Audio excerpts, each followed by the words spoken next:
On this episode of the Houndsman XP podcast, Heath, Seth, and I sit down for a point blank episode, and we are diving deep into the Mange issue that is spreading across the Appalachian range. Heath is going to talk about it from the standpoint of being a Virginia resident and what he knows, the things he's hearing on the ground there in Virginia. And then Seth and I will come at it from wildlife professional angle.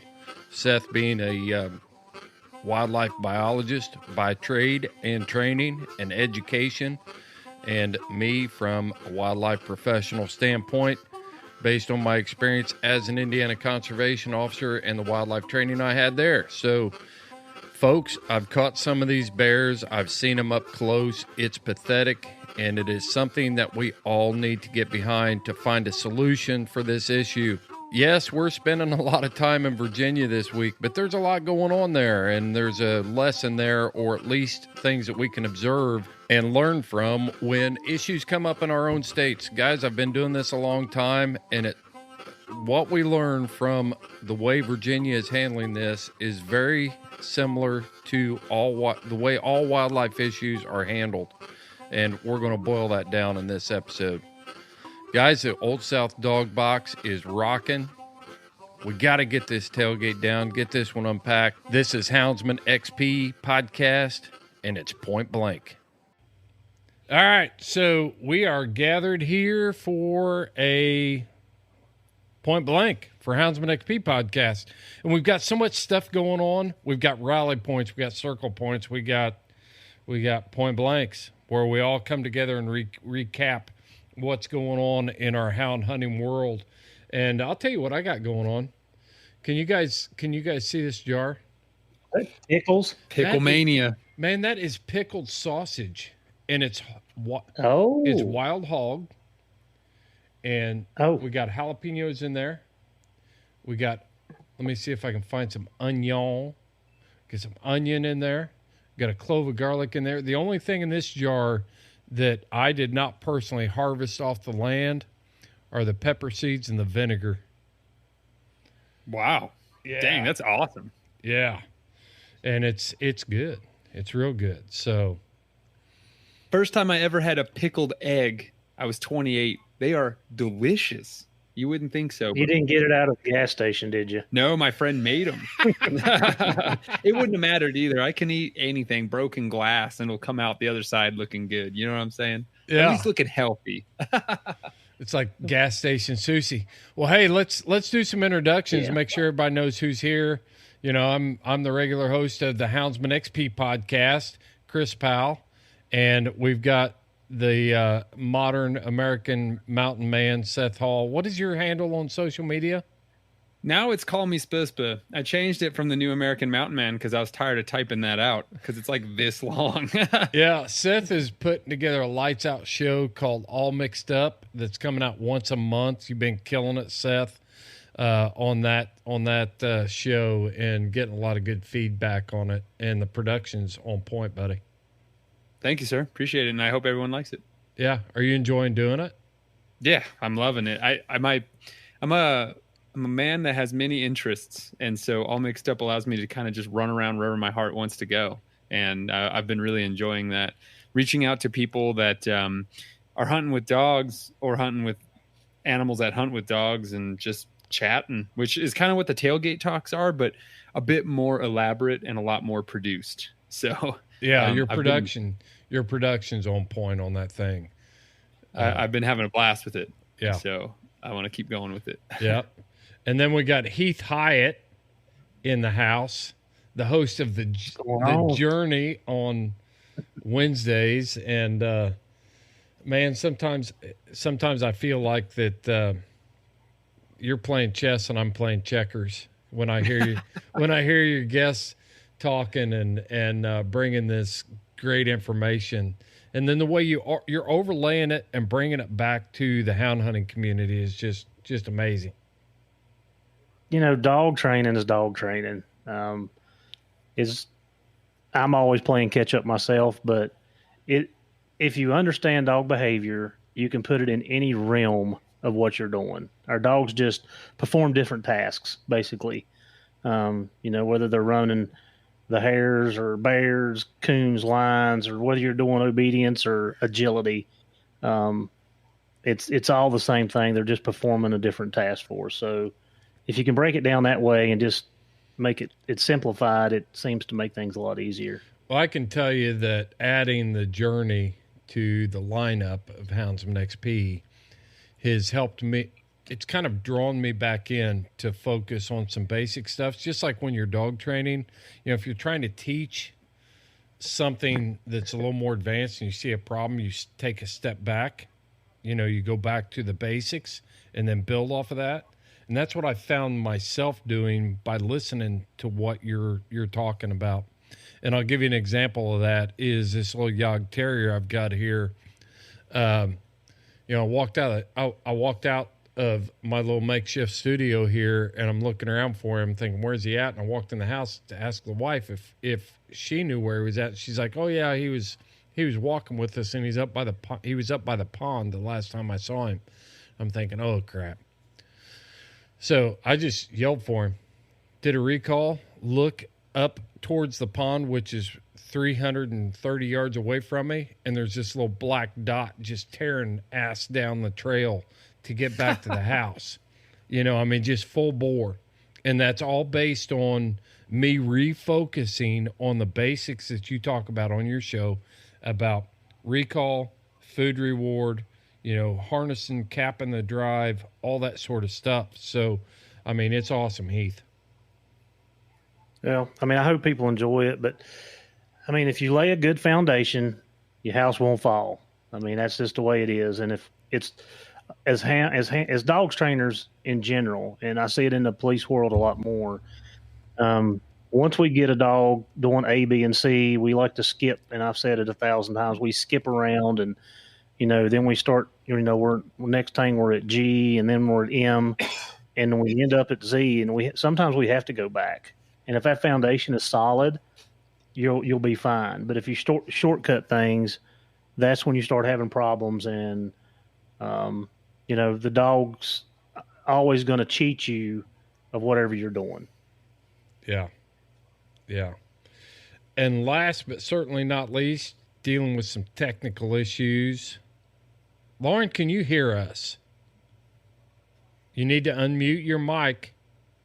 If you're going to talk, you need to unmute.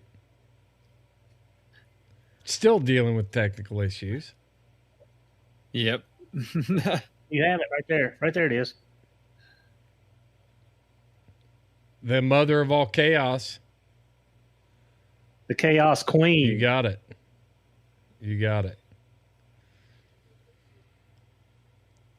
Yep. All right. Well, we'll catch you up later on everything that's going on, Lauren. Lauren's been killing it in the Bear Woods. All right. Thanks, Lauren. Little technical issues there from Lauren, but I can tell you that Lauren's living the life that I wish I was living, as far as her hunting and where she's got her dogs right now. She's having a blast. She's posting all that stuff on Brew City Blues and on Houndsman XP. It's just, I'm envious.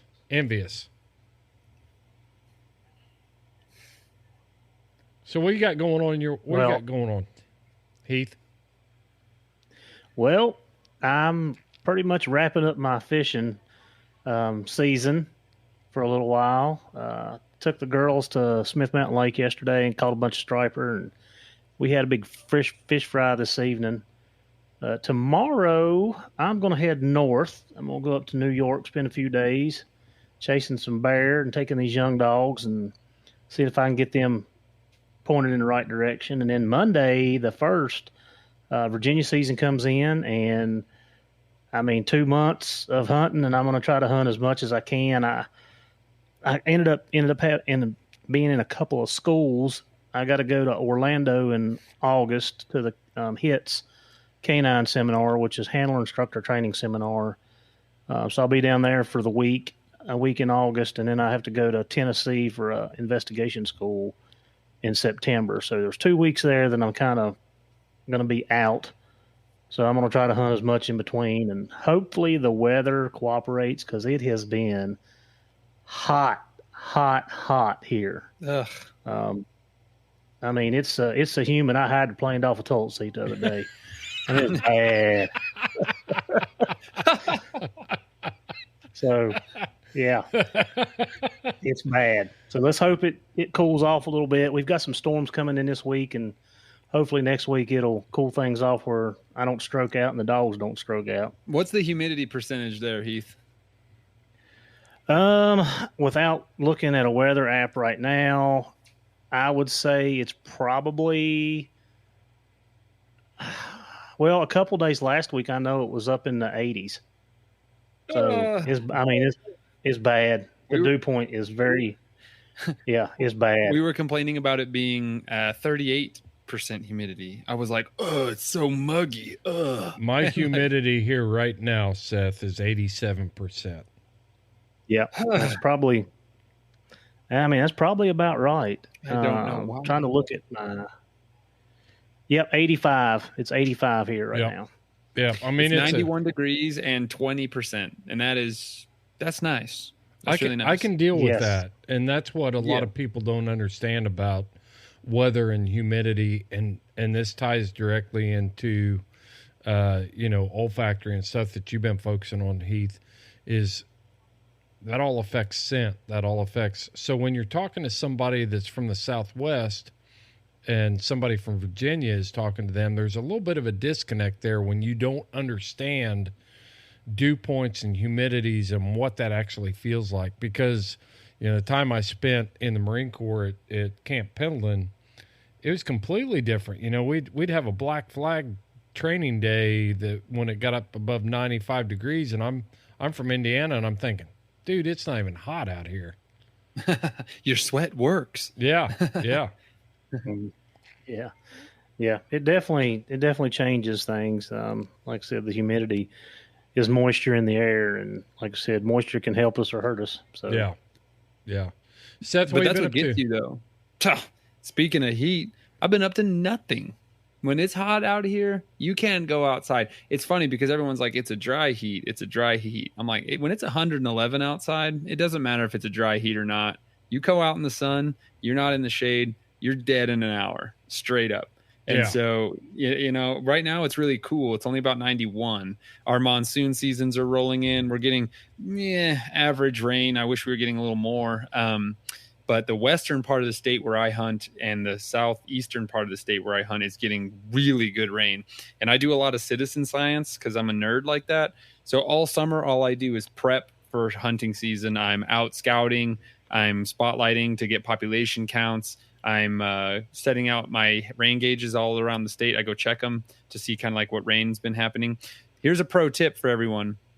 If you can put a rain gauge out, a cylinder rain gauge, all you have to do is put a light layer of mineral oil about 1/4 inch deep in your rain gauge. And when the water comes into the rain gauge, the water will go underneath that mineral oil, obviously, because they don't mix. And that mineral oil will keep your water from evaporating. So you can get a steady long-term rain gauge, and you don't lose water to evaporation. So you're getting an honest tell of how much rain has been getting in an area, even though I only check them every 2 months. That is crazy, because that was going to be my next question, is like with that low amount of humidity, what good is it doing? Because it should be evaporating out there as fast, but that is cool. I like that. Yep. So I use a 2-inch graduated rain gauge, and then it has a 5-inch cylinder around it that can hold like many, many, many inches of water. Go put it out in a secret spot where you know it's going to get a good catch. And then you drive out there and check them, examine your habitat, see what's going on, check for hair sign, do a night survey where you spotlight on a transect that you have set. So you get a consistent result every time, because you can bias your results from going to non-random areas or even just random areas. And you want to make sure you're consistent and uniform so you can get a more consistent idea of what your population's like, and then compare that with your rain. And I'm hoping to build a years-long aggregation of when there's this much rain, this much humidity, and I take pictures of the grasslands so I can compare that data to when these population cycles are boom and bust, to try to get a better prediction of when the hare populations are going to be really good. Well, because I'm a nerd. Does it have That's cool. That's why you're here, man. So you can be nerding out on stuff. Does it have to be mineral oil, or could you use like an olive oil or something like that? Believe it or not, a lot of times what we use is transmission oil because it's very lightweight and it's red, so it's easier to see the difference between the water and the transmission oil. But I use mineral oil because it's not gross and it doesn't stink and it works fine. We use it at my research range and they've been using it for over 100 years and it works great. A cylinder of water can evaporate where I live in 1 day. Right. So if you don't have the mineral oil, it's gone. So yeah. And then you just go check it every like 2 or 3 months and you're good to go. So Heath, let me get your opinion on that. As far as obviously Seth's running side hounds, so he's not worried about moisture for scenting in the ground, but how could that be beneficial to a scent houndsman and try to figure it, kind of draw that parallel there? Why houndsmen in the Southwest should be looking at rainfall? Well, I don't know that I have a good answer for that because maybe my knowledge for hunting in that area is not well enough. Just based on olfactory and how a dog's nose works and how scent interacts with the landscape. Well, it should help. If they're getting moisture, it should help. I mean, it should, and if it's not evaporating, it should be holding the scent for them. So, that should make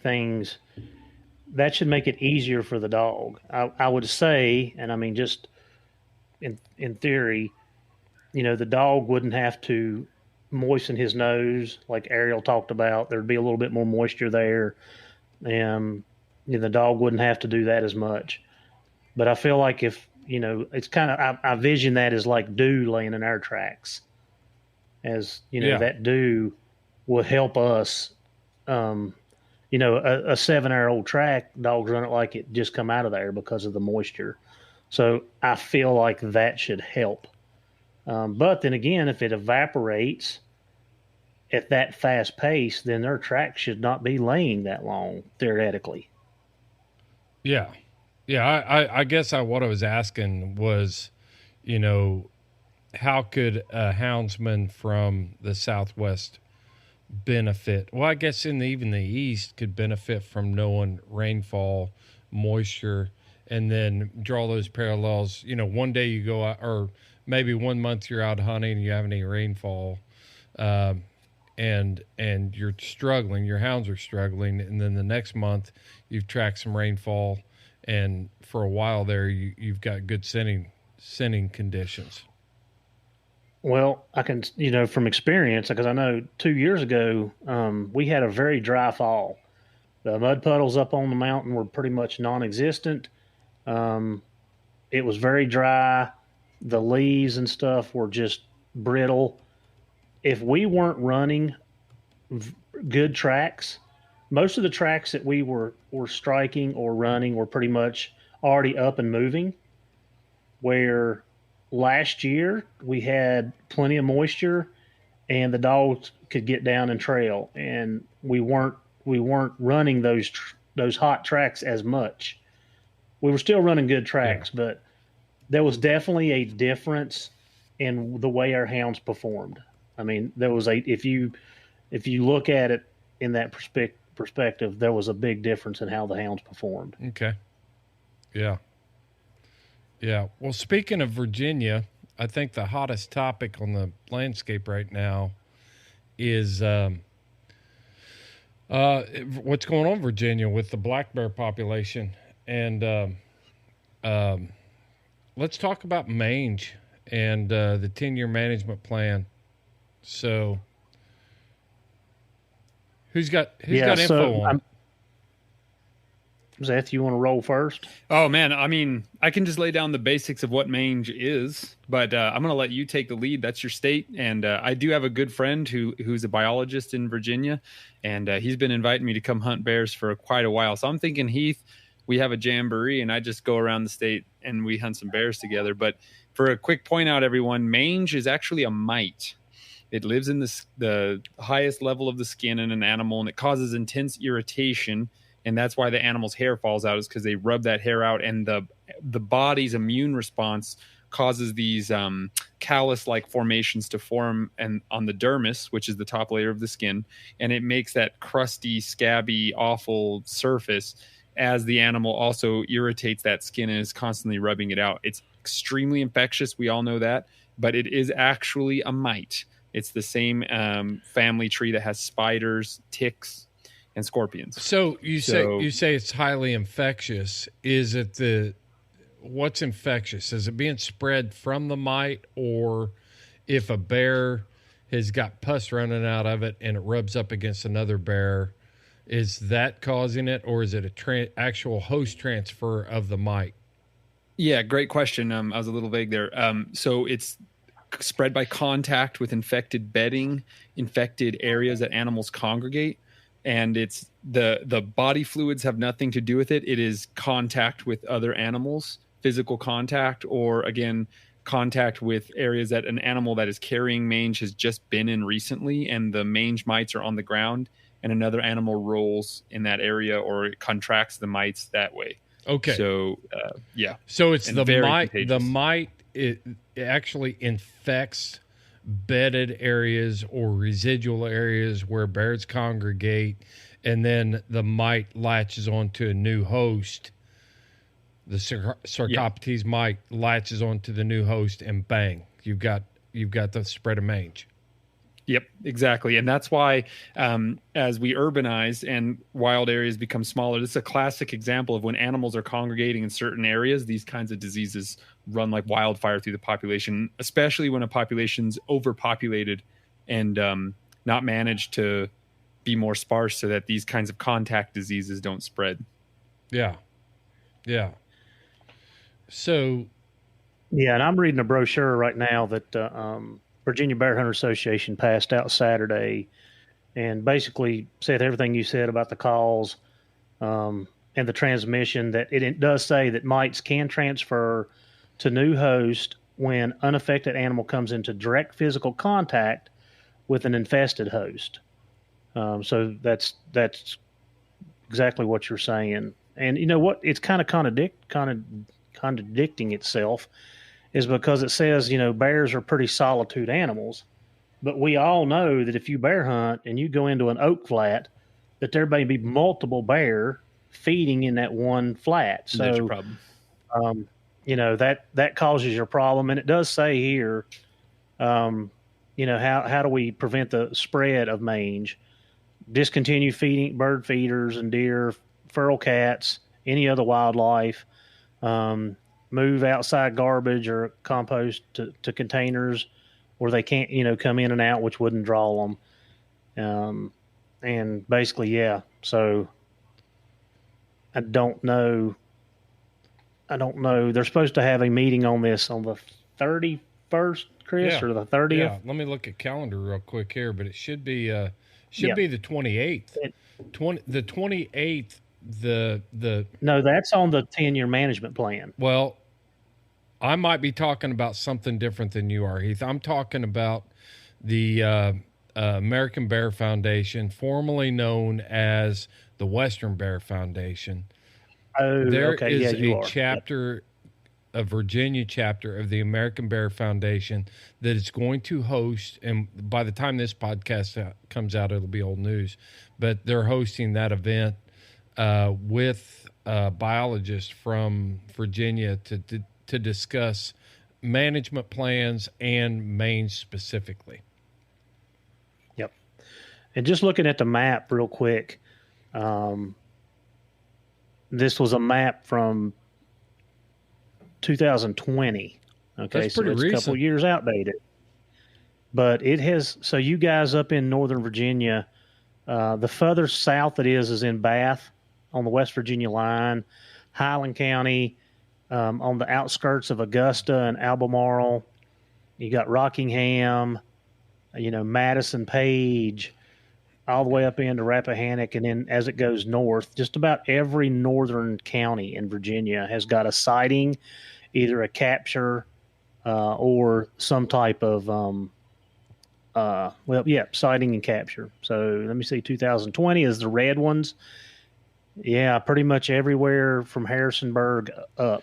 And when you go way east, Spotsylvania County, it don't go past there. So from Loudon, from Frederick, all the way down to Highland, Augusta, and Albemarle. So it covers that area. If you're in those areas, there's been sightings or capture of bear with mange in that area. So well, I want to talk about why we're talking about this on this podcast, because this is a good opportunity for bear hunters across the United States to observe how a state agency is going to handle a severe outbreak.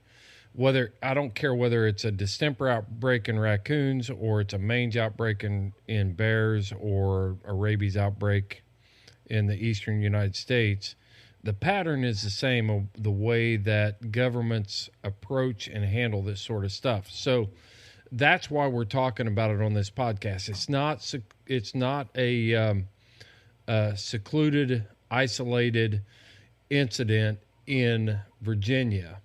You know, this is an opportunity for hunters across the United States to observe how this is handled and learn the process.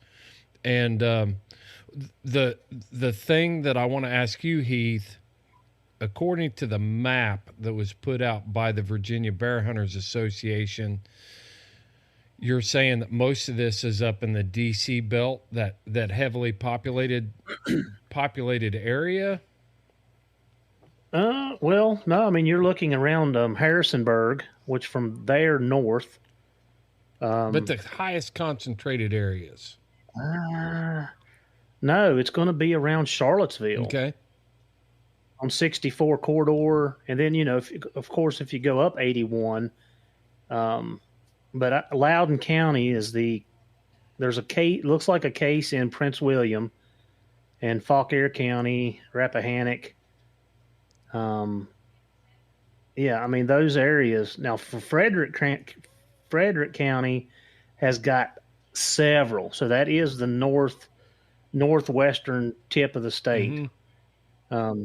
For the state of Virginia, up in towards West Virginia. So that seems to be the more condensed place. So is that area's a heavily populated area that has got a lot of urban development, urban sprawl? Yes. Yep. Okay, so that. Yep, sure does. I mean, you're looking on the outskirts of D.C. You know, you're an hour. Less than an hour, 45 minutes out of D.C. The parallel I'm trying to draw here is those are areas that are very difficult to bear hunt in and manage populations. Yes. Yeah. Very few bear hunters up in that area, too. Yeah. That's where Ariel's up from Frederick. Mm-hmm. So, yeah. I mean, and there's just a handful there. But most of those guys, you know, they'll hunt over into West Virginia because they're right there on that tip. And that's one thing that people from West Virginia and Maryland should be paying attention to is it doesn't stop at the state line. You know, the Mange Mite doesn't care. We chased a bear last year in West Virginia all the way over in Barber County that was pretty thin-haired and was showing the onset of mange. So the parallel I'm trying to draw here for this show is areas that have low hunter density and things like that are more susceptible to the spread of this because we can't effectively manage the population in those areas. Is that accurate, Bingo. Seth?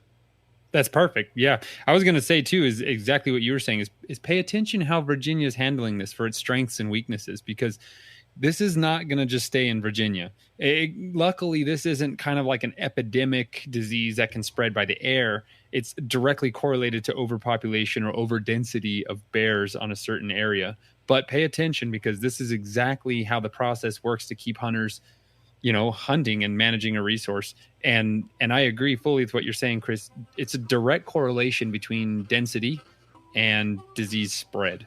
Yeah, and it's just... I'll tell you right now that this is what concerns me about this issue is when you have a density problem and wildlife managers are trying to get ahead of it and they're answering to a lot of different parties here. You've got the hunters, who I would probably say that the Bear Hunters Association is, well, I can just say that us as houndsmen, I enjoy being able to come to Virginia and put my dogs on 5 bears a day. That's cool. I love it. And That's like Canada. yeah, but wildlife managers have to look at it from the standpoint, wildlife management has grown into this thing of managing people and all users. And when somebody develops a piece of property and now you've got somebody moving from the DC belt out into these urban areas and think they're living out like Grizzly Adams on the landscape, and their neighbors, because it's a country neighborhood, they've got to deal with that problem, and they bring those misunderstandings and problems with them. So they have bear problems in their trash. They have bear problems when they can't take their fur baby for a walk without encountering a bear. And so you're dealing with those density issues that can cause a lot of intrinsic problems to, real wildlife management. Seth? And pay attention, hunters, because this is the flagship example of one of the most powerful tools for managing top predators like bears. Because everyone has these, mistaken and warped views of these really charismatic animals. And just like every other creature alive, they need to be managed properly to keep them healthy. Even people that are not hunting don't want to see sick bears. Nobody wants to see sick, sad, hairless bears. And the only way in the 21st century to manage these animals is to do exactly what we're talking about. And there are many people that want to legally and ethically harvest bears to keep bears happy for everybody, which in turn keeps you happy too, people that aren't hunting. Yeah. Yeah, it's one of those deals where you look at the North American model for wildlife conservation. The first tenet of that model is wildlife is a public trust. And it's for the benefit of all wildlife to benefit the public. And when we start, the person that did move out from the Beltway, they moved out there for a reason. And that's okay. But they need to have the understanding that you need to manage the populations of these predators. So, Heath, what's the general, what's the chatter going on in Virginia about this? It's obviously a big issue. You guys are paying attention to it. Just your general bear hunter, what's the chatter on the net? From the meeting and then the guys that I hunt with and hunt around, the general consensus is they're worried about it destroying the population. It completely wipe them out.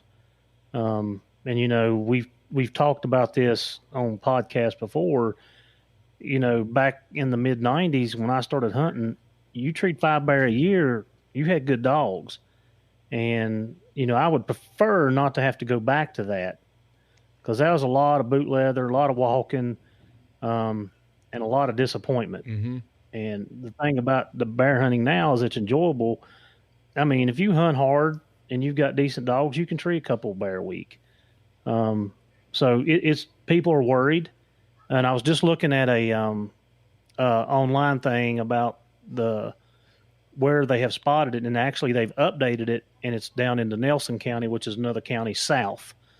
So that's just, 4 county, 5 counties up from us, which is not a lot when you talk about bear territory. So we have seen mange a time or two over the last 10 years, and you'll see 1 case a year, and that's it. You don't see any more. Yeah. I don't want to see 10 or 12 cases here because, again, I don't want it to destroy our population. Yeah. And it's not like a hare that can bounce back. Our population was annihilated, but the reproductive value of a hare and a bear is a lot different, and I get why you'd be really nervous about that. Well, talk a little bit about that, Seth. Educate us on that point, because I think your average houndsman We've all bought into it. I mean, I've even done it with raccoons here in Indiana, trying to determine male and female and population control based on harvest of sex. So you want a breakdown of how to manage the population better, basically, Yeah, or how those dynamics work. The dynamics of harvesting females for the benefit of the overall health of the population. Yeah, it's typically taboo, to harvest females, like you were saying. And Yeah. thing is, a bear, and again, I'm basing this on litter sizes in the West here, but a bear typically has 2 or 3 cubs. And so when you harvest a female, you're not really taking out one bear, you're taking out 3 from next year. Mm-hmm. And so, the way most Western states manage their population is you're able to take this large number of males and you can only take a small amount of females, and that unit is closed. Right. And that's because when you're taking out females, it's a compounding effect of removing multiple individuals. In the wildlife biology world, especially like in school, the phrase is sperm is cheap. One boar bear can go around and impregnate the entire neighborhood of females given enough time and rest. You know what I mean? Yeah. And so, you take these female bears out and you're removing that pressure on that area and obviously that ability to bounce back. And so, a bear's only having 1 litter a year and she's only having 2 or 3 offspring in that year that she's raising. And mortality of those cubs ranges massively due to tons of different contexts, and I'm not sure what the cub mortality rate in Virginia is, but I'll tell you right now, and this is what surprises most people, the number one predator of bears is other bears. It's not people. And male bears come out of the den hungry in the spring, and a lot of things they're looking for is cubs, because the females and the males will be congregating in areas where there's similar areas of resources. And there's a tiny little snack hanging out with that mom bear, and I'm a lot bigger and stronger than her. I'll just whip her and eat those little popcorn shrimps running around. But anyway, yeah, so for managing a population in times like this, when legislation is made to balance the population better, it's actually probably not the end of the world to be harvesting some females to reduce that population in a sustainable way over time. And I'm curious to see what the Virginia Department of Wildlife is going to do with that female harvest limit, if they're going to bump that up to knock down that population long term. Because if you're just removing tons of males in the season, that's a very short term fix of the population. So you want to balance out that sex ratio of harvesting to get a more long term sustainable population reduction. Heath, you're shaking your, you're shaking your head. Let me give you some numbers, Seth, and tell me what you think. So this is last year's black bear harvest in Virginia. During the 3-day early season, so we just got this season 5 years ago. We can hunt 3 days at the end of September. The total harvest was 306 bear. 10.2% of them were male, or 49% was female. Whoa. Youth and apprenticeship day, so we have 2 days. It was 88 total bear taken, 58% females. Whoa. Muzzleloading season, 39% females. Archery season, 47% females. Firearm season, now this is between rifle deer hunters and then hound hunters, 42% females. To me, I feel like those are really high numbers for females. And something that you didn't say that we probably should elaborate on is that a female will not have cubs until she's 3 years old.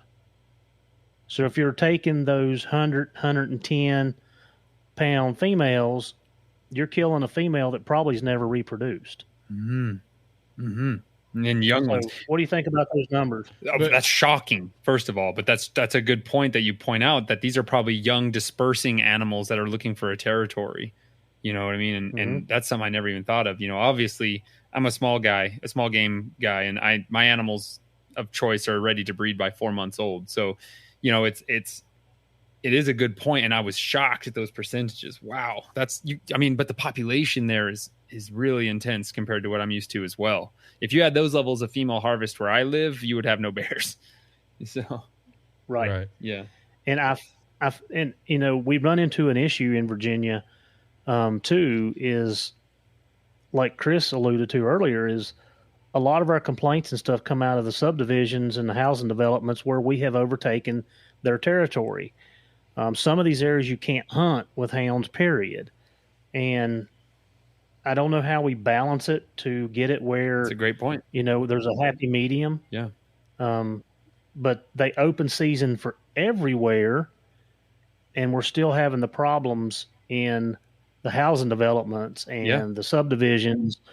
So I don't have an answer, and I kind of like what George Patton says. You can come to me with a complaint, but have an answer when you come to me. And I don't have it. Well, anyway, I'm just looking over the numbers here, and I'm like you. I'm not a biologist. I would love to talk to a biologist and ask them what these numbers mean for us long term. What I see happening, there's a few things that I see happening, and something that I think we as houndsmen, obviously we're thinking long term. Like I alluded to earlier, I enjoy being able to go out and have plenty of bear when I come to Virginia to put my hounds on. It's great. I love it. But the thing that the western states do is they will have regions and have quotas based in the region. So you take that northern region of Virginia and you say, hey, we got a population problem, and we also have a hunter density problem here because our hunter numbers are lower. We've got a high population and we've got a low number of bear hunters. So you raise that quota for that region in the northern part to include the harvest of more sows, more of the female bears. But you get down to where you live in south, where the density isn't as high, then you adjust that a little bit. And it's like, okay, this area right here has a good solid density, so we're going to set our sow quota at this point. And I know that term quota scares the crap out of eastern bear hunters because we've never dealt with that before. It's just season dates. It's open this date, it's closed this date, and we haven't had a quota. But like if you hunt in the White Mountains of Arizona, when we were out there, we were very judicious about what we harvested in our party because we didn't want to close the season down based on a quota. Bingo. So that is the difference between East and West, but we have to adopt some things that are effective from the West. And Eastern wildlife managers, Indiana included, we have a deer season, and it opens this date and it closes this date, and then we gather the data afterwards, whereas the Western states are a little more progressive in tracking their harvests and making decisions based on that. So they're being intentional based on regions. There is no reason why, Heath, you and your party should be operating under the same rules as Northern Virginia when you're hunting completely different territory, a different population density, and a higher user density on hunter density on the resource that you have. Does that make sense? Yeah, absolutely. And I mean, you posted on the Houndsman XP group today, and they're having the 10-year management plan.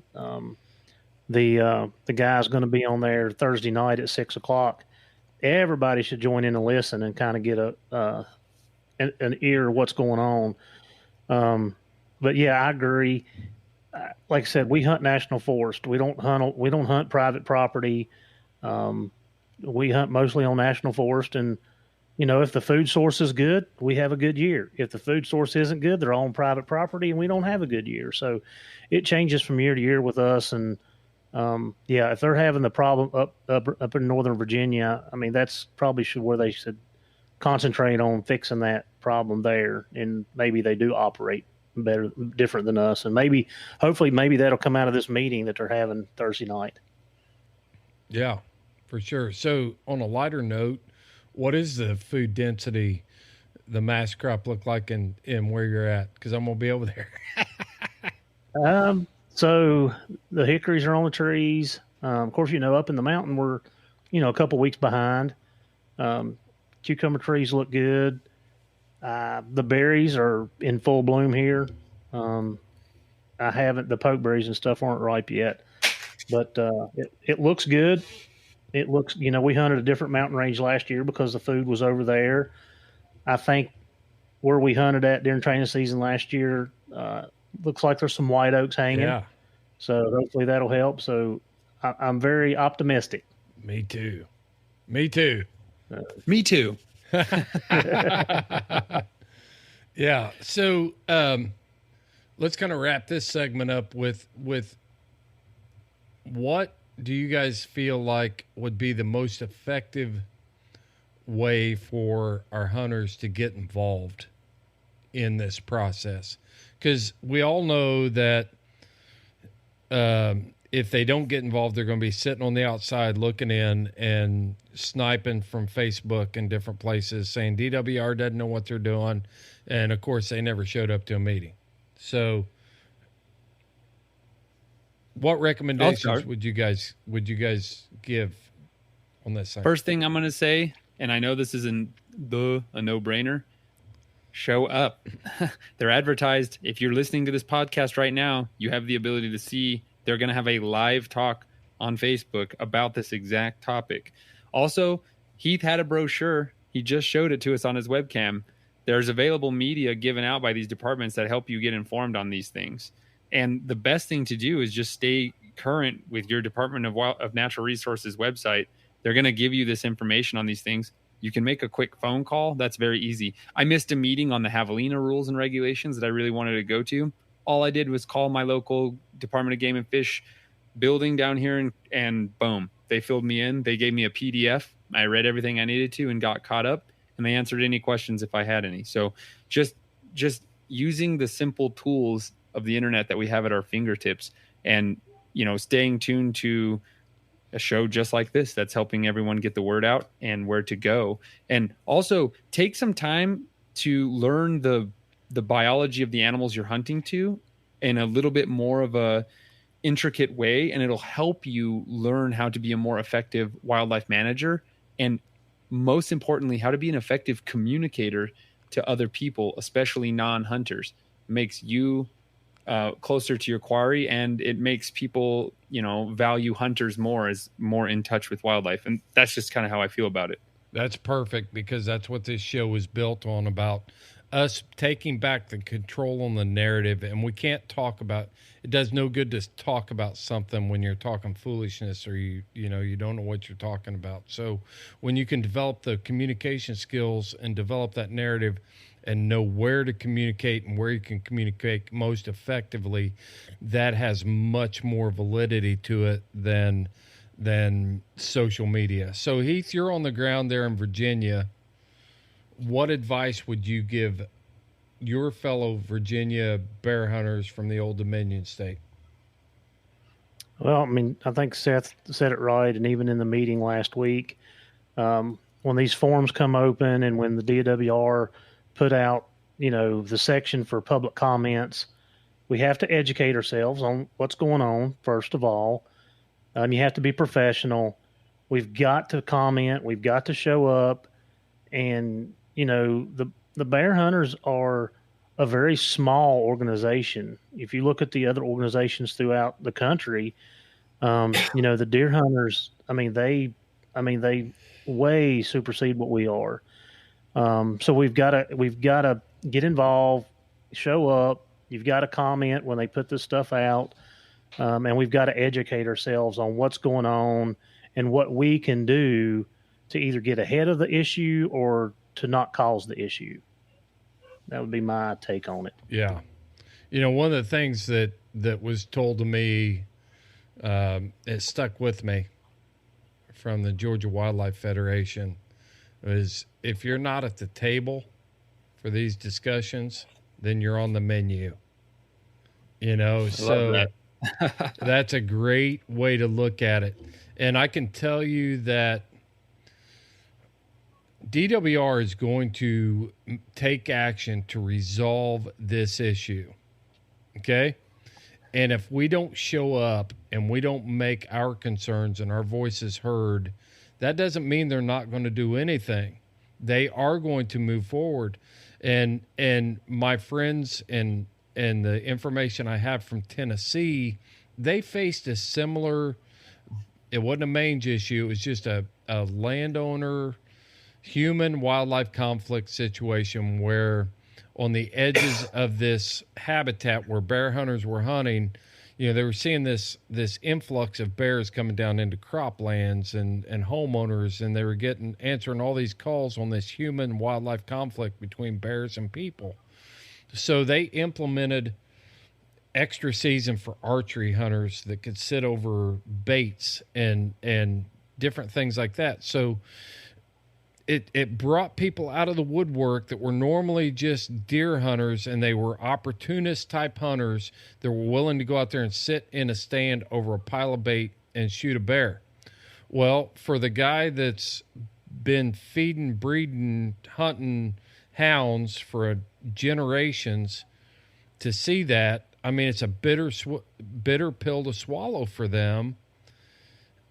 But if you don't show up, they are going to take action to resolve this issue, and you may not like it. So it is in your best interest, if you're a bear hunter, to set the time aside. This meeting, the meetings that we're talking about, of course, this podcast is coming out after that. This is just the beginning. It's not the final deal. You need to catch up. You need to get involved, and you need to find out how you can have a voice in the process. Couldn't agree more. And getting organized, getting part of your local chapters. You're strong together. Yeah. One person is weak, but together you're strong. Well, it seems like I think that pretty much sums that up, but it seems like we're kind of focused on Virginia right now. But the other issue I want to talk about is the right to retrieve law that is under attack in the state of Virginia. Heath, what do you have on that? I probably don't know as much as I'd like to, but yeah, supposedly it's going to go to court. It's going to have a hearing next month in August. And basically, from what I've gathered, now I haven't done my research, so I don't want to misquote something, but a group out of California who fought the trespassing law over the picketing has come down to the landowners here, and the landowners have sued the state over the right to retrieve. Being in law enforcement, the difference that I see, and I hope it helps us instead of hurts us, is standing on somebody's property to protest or picket is completely different than retrieving a piece of property. And, that's what we are doing. We are retrieving our property. Our hounds are, they belong to us. I don't know how the court's going to go with it. I don't have a clue. I don't really know what the argument is going to be. So my fingers are crossed, and I'm hoping that everything works out. And if it doesn't, it's going to change hunting in Virginia for what I've known my whole life of hunting. So, and one thing that I really try to do is I try to form some type of relationship with the landowners. Some people just don't like hunting. They just don't like hunting. And that's okay. That's their belief, and that it is. But I mean, I don't have to go up on their property and cuss and carry on and spin tires and threaten and, tell them what I'm going to do. You got to try to build some type of relationship. And hopefully we don't have to come to where we don't have that right. And I'm hoping it doesn't, but I am worried about it because this is something that we fight pretty much in a year in and year out is the right to retrieve. So, and again, I think it goes back to what we said earlier too. The places that we used to hunt are housing developments now, and housing complexes, and they've developed them, and we're just kind of getting pinched more and more and more for areas that we can hunt, and that hurts us as a whole too. So, right. The whole right to retrieve. I think we need to break that down a little bit. A lot of states do not have that ability or a right to retrieve. So a state that does have it, it's a big benefit for hunters. And I experienced this last year when I was hunting with you. You remember that day that that my hounds crossed the AT and got down into that private property. You know, so here I am coming over the mountain, and man, that dude was steep coming off that face, coming down through there. And I'm tracking dogs, and it's like, man, they're right in. I thought they were bayed, but I thought, man, I should be able to hear them. So I get down over the mountain, and I get down, and I'm walking, following the Garmin, and boom, I find my dogs pinned up on this guy's deck of his house. And he caught my dogs. He lured them up onto the deck of a 2-story house and had the gate closed and had my dogs contained on this deck. Now, there's a lot of different things we could talk about there. Thank goodness that he just did that. You know, when I got there, he was just like, hey, you know, your dogs came over. This is the first thing he said is when I walked up there is, this is private property and we don't allow hunting here. I was like, okay, I understand that.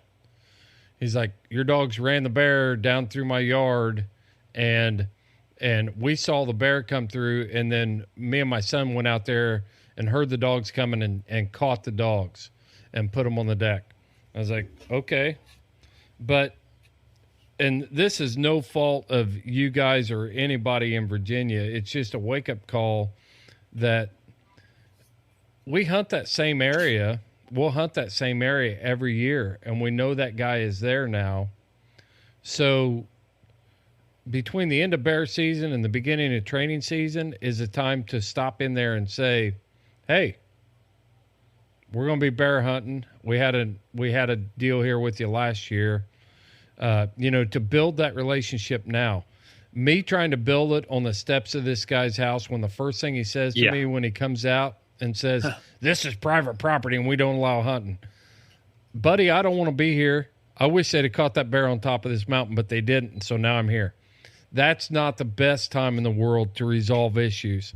We can do a lot of that work in the off season, and we know those houses are there. Same with coon hunters and everybody else. So, what do you have to say?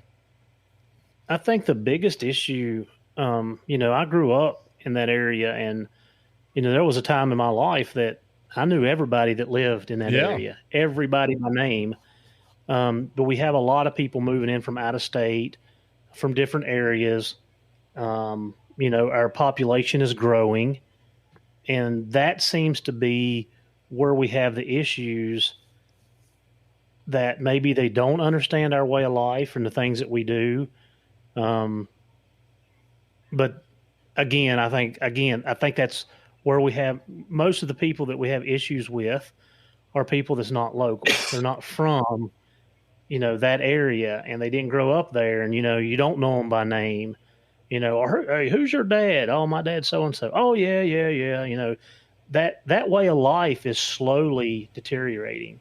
It's not, you know, people don't even know their neighbors anymore. I mean, how do you not know your neighbors? Like, I mean, I moved here in my house, you know, 6 years ago, and I can tell you everybody by name and have their phone number that lives within a mile of me. Yeah. But that's just the way I am. That's how I was raised. That's how I grew up. And, you know, that's just who I am. But yeah, so that's an issue that we have to overcome.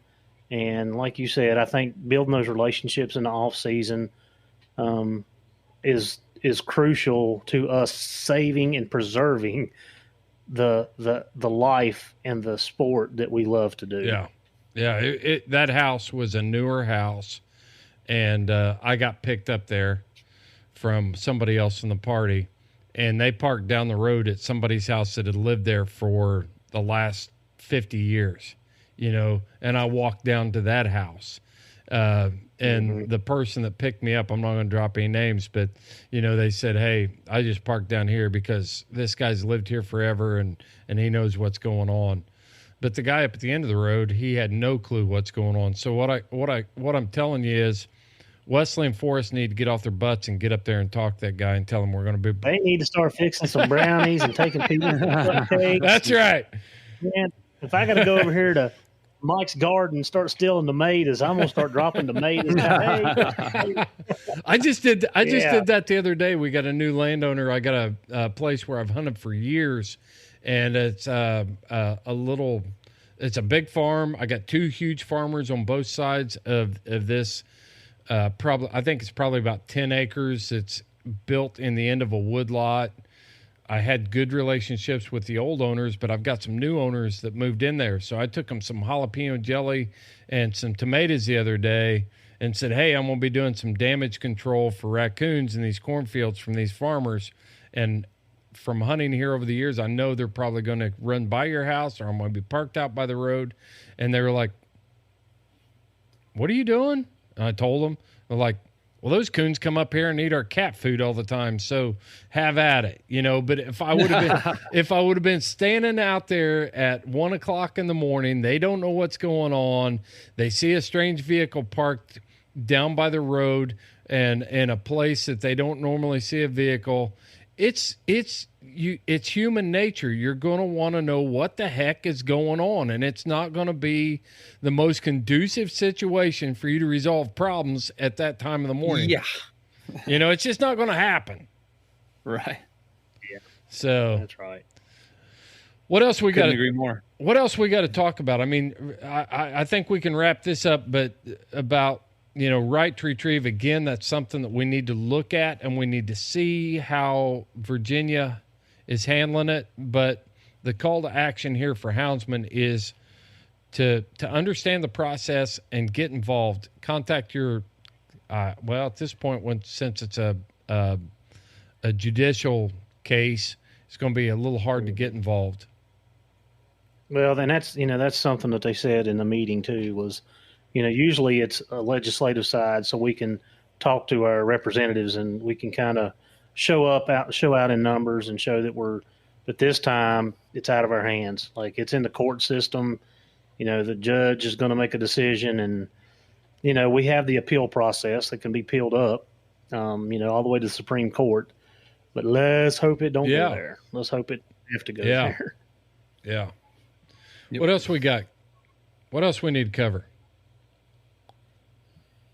We just need to make the time travel faster so we can get to the cool seasons quicker. That's all I'm thinking about. Man, I hear you. I'm like an addict. I'm stir crazy right now. I can't even stand it. I'm tired of canning green beans and peppers, and I've been posting that stuff. You can grow stuff. All I can grow is cactuses. I was talking to my wife about that the other day. I was like, man, that weather down in the Southwest is so awesome, and I would love to live there and not deal with all this humidity. But in order to grow a tomato down there, you've got to build a bed and invest in topsoil and water. And, there's a lot of effort where I can just go out and scratch some dirt and throw a plant in the ground, and boom, I got tomatoes. Here's the thing, though, and this is the truth. If you live down in the river valley, the soil is insane. You can just scratch into the ground and things will just explode into life. But where I live, it's like the Sahara. And so, you better be raised bed and pouring the water to them and shade. Listen to all the Eastern gardeners out there. When you read a package of seeds and it's like, this plant likes full sun, and you're like, oh, cool, full sun, and you throw it out on the ground here and you start watering it, they don't mean full sun here. Full sun here is part shade anywhere else, because I have a little laser gun that you can point at the ground. It gives you a temperature. It's a thermometer that is like a range directional one. And when it was 111 at my house, the sand was 142. So no plant can survive in that except for plants that are evolved to live here, which is cool, because I grow a bunch of crazy, weird, exotic plants. And in your indoor grow. Yeah, I moved my indoor grow outdoors now. I'm taking advantage of the free sunlight. Yeah, you got saguaro cactus and all kinds of crazy stuff going on back there in your shaman area. Bam, the shaman zone. It's a shaman zone. Son. Yeah. Yeah. Yep. Well, I can tell you, when you're talking about that direct sun intensity of the Southwest, we had a bunch of guys in boot camp. When you step off the plane and you go to boot camp in San Diego, the old joke was Hollywood Marines, because they give you bottle of sunscreen and a pair of sunglasses when you step off the plane. And but we had some guys that didn't use their sunscreen, and I'll never forget this dude. His name was Soroka, and he was from Illinois, and that guy blistered up the tops of his ears, his lips, his nose, because he didn't use his sunscreen. And the drill instructors started calling him Private Chemo. I mean, he was a freaking wreck. You know, dude, my brother's a ginger, so this sun can obliterate him. Woo! He just gets more freckly. At one point, he's just going to look like digital camo pattern. You know what I mean? Yeah. Yeah. Well, we've covered, I know it seems like we focused on Virginia, but a lot going on there is. here. I can't believe you've let things derail that far in Virginia, Heath. I know. I gotta get on the ball. Let me tell you something, Chris. You want to move to New Mexico? The weather here is insanely nice, except the summer. But I'll tell you what the best thing is. I was just talking to a coyote hunter, friend of mine who lives in Texas. Right now, their drought is insane, everybody. Like the drought in the southern plains, all throughout the Great Plains. This is like record-setting drought. But where I live... That's what we need right now in this economy. Yeah, exactly. And there's been huge cattle sell-offs in Texas and stuff. It's really sucky. But like where I'm from and where I've grown up my whole life, I don't even think about these things that normal houndsmen have to deal with. But like, I don't have ticks, I don't have fleas, I don't have mosquitoes. Like we can sit outside on my patio year round, never get bit by a mosquito. I haven't been bit by a mosquito in years. You know what I mean? You come back to Kentucky to see family. Yeah. I walked out when I was in Kentucky in the summertime. I walked outside and I was just like, I forgot mosquitoes exist. And I was just getting swarmed. They're the worst. So anyway, that's why you need to move here. If anything, you're going to sit out on the patio and you're just going to be like, oh man, in the shade, it's amazing. And no mosquitoes. Oh, it's just so dreamy. In December, maybe. Mm-hmm. Yeah. Right now, peak July, no mosquitoes. Zero. Yeah. No, nothing can survive that weather. Yeah. Everything comes out at night here, man. You come out at night and shine a spotlight into the desert and it is alive with creatures. It's a lot of icky stuff. If you don't like gross bugs, you know, tarantulas, scorpions, rattlesnakes, that kind of stuff, but lots of cool rodents and stuff too, which I know Chris is a huge fan. Oh yeah. So. I'm going to come out and milk a jackrabbit this fall. Yep. All right, guys. Well, hey, I appreciate it. And make sure you're tuning in to we're going to continue to post things for the American Bear Foundation as these issues develop. Make sure we'll share any information we have on the right to retrieve. And as always, any issues that are coming up in your local states and things like that, make sure you're sharing them on our group, the Houndsman XP podcast group, or send us a message and we'll make sure that it's shared. And stay involved, learn the process, have a voice, and make sure that you understand. Seth, you got one last parting thought. You got your hand up. You're such a Boy Scout. Oh man, I just want to be so respectful. Hey, one quick thing, you guys. The Patreon page is happening, you guys, and I just want to say that there's some cool tailgate talks that will be coming out and have already come out. Everyone that listened to All Mixed Up, I had Brett Vaughn for 2 episodes on all kinds of stuff we talked about, but also on tailgate talks on Patreon. They were awesome. Tailgate talks on Patreon. They're bonus episodes for the patrons. Also, you guys, Chad Reynolds, the man of many talents, I had him on. And tailgate talks are supposed to be short. This one was almost an hour. Me and him can go forever, but it was a great one, you guys. So stay tuned. There's awesome stuff on the Patreon page, videos of my dogs hunting and stuff from the teams behind the scenes, Houndsman XP footage. And I just want to let everyone know that I'm pretty excited for some of these tailgate talks that have been coming out recently because the guests quality, all my guests are good, but fans have been reaching out to me and I've been talking to you guys, which I love. That's my favorite part of working for Houndsman XP. So stay tuned, patrons. And if you haven't found us, check us out on Patreon. Yeah, when you get Chad Reynolds and Seth in the same venue, it needs to be a decaffeinated event. I'm telling you right now. You could just distill our breath and make meth out of it, probably. Oh, crap. Heath, you got anything to close us out here, buddy? Nope. I'm going north tomorrow. Going to turn the dogs Yep. loose. I'm so jealous. They may pass out, and I may pass out trying to catch them, but we're going to give it a whirl anyway. There you go. Make sure you're tuning in on Wednesdays for the journey. Heath has got, I mean, this is like, if I was wanting to learn how to hit a baseball, this is like having Pete Rose on a podcast to tell you how to hit a baseball, you know, from the guests that Heath is bringing to the show. And Heath, you're doing a great job of boiling that down and bringing it back to things that are relevant to us as houndsmen. So I strongly recommend that everybody tune in Wednesdays and listen to that. Just because there's not a hound dog on the cover photo doesn't mean there's not some pearls of wisdom packaged up in that thing that's going to make you a better houndsman, a better trainer, a better breeder, and just enjoy life more. Amen with that. That's right. Yep. Well, guys, I'm going to wrap this one up and just leave it with this. You follow your hounds, and I'll follow mine.